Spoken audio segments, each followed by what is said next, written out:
Elle aura effectué la présidence la plus courte de l'histoire d'Harvard. Claudine Gay, première présidente noire de la prestigieuse université, a annoncé mardi sa démission après 6 mois de mandat.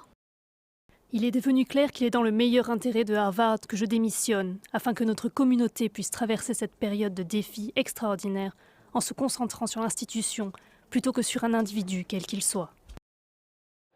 Claudine Gay était la cible de critiques depuis plusieurs mois dans le contexte de l'attaque du Hamas contre Israël le 7 octobre. Alors que l'université est secouée par d'importantes manifestations contre la riposte israélienne, elle est accusée d'avoir mal géré des problèmes d'antisémitisme sur le campus et d'avoir tenu des propos ambigus devant le Congrès américain. Comme d'autres présidents d'universités appelés à témoigner, elle n'avait pas su indiquer clairement si un discours appelant au génocide des Juifs était contraire aux règles de l'université. La polémique avait rapidement provoqué la démission de la présidente de l'université de Pennsylvanie, Liz McGill.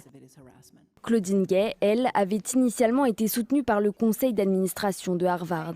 Mais des allégations de plagiat sur ses travaux universitaires se sont ensuite multipliées à son encontre. Des accusations notamment documentées par des sites conservateurs comme le Washington Free Beacon. Après cette démission, certains sur le campus craignent de voir les militants conservateurs utiliser les règles académiques comme une arme pour étouffer le discours politique à l'université.